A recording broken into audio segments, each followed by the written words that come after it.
why you shouldn't support Israel, because that's what they're doing, right? Common sense. I do support Israel. Okay, so why do you support a country that is killing innocent 5-year-old girls? It's not that they're... Okay. It is that they're killing them. You could, like like I said, you could literally go see a video on the internet of Israel dropping bombs on an elementary school, and then they are inflamed, they're in fire, and they're falling to pieces. Meanwhile, there's the figures of children running around in the school that's on fire, dying. Like, I know that's uncomfortable, but that's what's happening. That's what you support. And you're avoiding that fact. I'm not avoiding that fact. So then address it head on. How can you support a country that is doing that?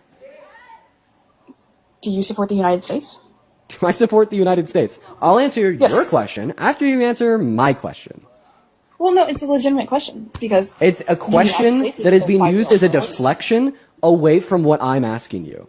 You have not addressed the substance of this conversation the whole time you've been on here, and this is what happens every single time I get a pro-Israel Zionist in this live. Y'all don't answer the questions, y'all don't address reality, y'all just try to weasel your way through the facts, because for whatever reason, you think you have a moral obligation to support an apartheid, genocidal state. It's insane to me. It should be common sense that we should not, that we should not be supporting these things.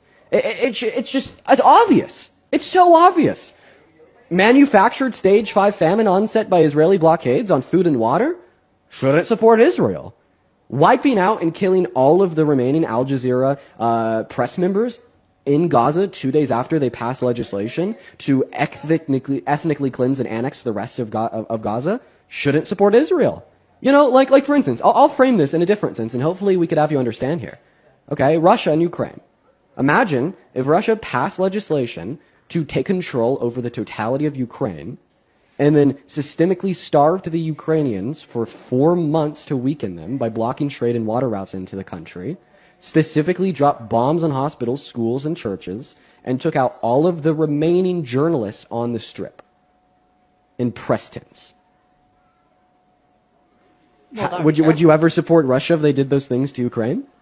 No, did Ukraine attack Russia and threaten to kill all Russians? Oh, so now you're saying Ukraine as a whole. So you think that all Palestinians are culpable for what Hamas has said? No, absolutely not. Okay, so then a counter question would not be, did Ukraine say these things? Because when you say Ukraine, you'd indicate all Ukrainians.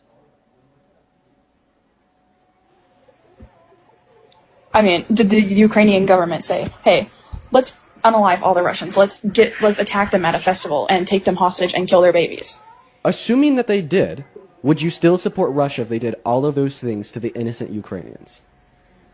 I would think that Ukraine would no longer have like any sort of viable claim to be right and keep their land and keep their government. Ah, so you do indeed think that the innocent Palestinians are culpable for the statements and actions of some Hamas members? No. Okay, well then why did you just tell me that the innocent Ukrainians would be culpable and responsible for the actions of some members within the Ukrainian government? Because you just told me that Russia would be in the wrong for systemically starving and killing innocent Ukrainians if their government didn't launch threats against Russians or attacks on Russians. But now you're telling me if some members of their government did launch attacks and threats on Russians, then the innocent Ukrainians would not have a right to live or to said land. And I think that's like the big issue with your view here, is that you're telling me that you think that all Palestinians are culpable for the actions of some Hamas members on October 7th. I think it's common sense to conclude what Hamas did to Israel on October 7th was fucking wrong, okay? Like, UN has concluded that there were rapes, there were killings, like, anybody should be able to conclude that that's wrong. But